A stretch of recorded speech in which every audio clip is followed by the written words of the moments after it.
Hello বন্ধুরা, একটি কোডের মাধ্যমে আপনি চাইলে আপনার সিমে যে টাকাটা রিচার্জ করেছেন সেই টাকাটা চাইলে আপনি অন্য সিমে রিচার্জ করে দিতে পারেন অথবা ট্রান্সফার করে দিতে পারেন।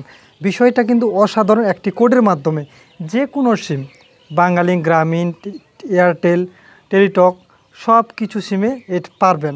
আমি আপনাদের দেখিয়ে দিচ্ছি কীভাবে আপনি রিচার্জ বা ট্রান্সফার করবেন। ভবিষ্যতে কিন্তু আপনার কাজে লাগতে পারে। যখন আপনার কাজে লাগবে তখন কিন্তু ভিডিওটি দেখে আপনারা কাজটি করতে পারবেন। তো ভিডিওটি শিখে রাখুন, ভবিষ্যতে কাজে লাগবে। প্রথমত আপনাকে কোডটি ডায়াল করতে হবে *121*1500#। সো ডায়াল করার পর প্রথমে দেখতে পাচ্ছেন রেজিস্ট্রেশন, এক চাপবেন। এক চাপলে আপনার একটি SMS আসবে। তো আমি চেপে দিচ্ছি। SMS আসার পর এখানে একটি 4 সংখ্যার কোড আসবে। এই কোডটি হচ্ছে আপনার পিন নাম্বার, ঠিক আছে? যে ট্রান্সফার করবে এই পিন নাম্বারটা এখানে দেখতে পাচ্ছেন পাসওয়ার্ড।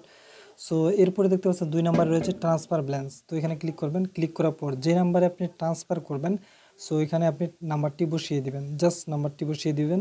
দেওয়ার পর সেন্ড করবেন। সেন্ড করার পর যে আপনারা কত টাকা রিচার্জ ট্রান্সফার করবেন সেটি বসিয়ে দিবেন। দেওয়ার পর সেন্ড করবেন। এরপরে আপনার যে পিনটি পেলেন SMSটি সেই পিনটি এখানে দিতে হবে।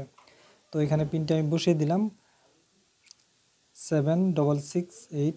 তো দেওয়ার পর দেখতে পাচ্ছেন অটোমেটিক কিন্তু আমার ব্যালেন্সটা ট্রান্সফার হয়ে যাবে। এভাবে বাকি যে সিমের কোডগুলো রয়েছে এখানে আমি আপনাদের দিয়ে দিয়েছি স্ক্রিনে। তো আপনারা এখানে দেখে দেখে আপনারা ডায়াল করে আপনারা নিজে নিজে পারবেন। এখন ধন্যবাদ সবাইকে।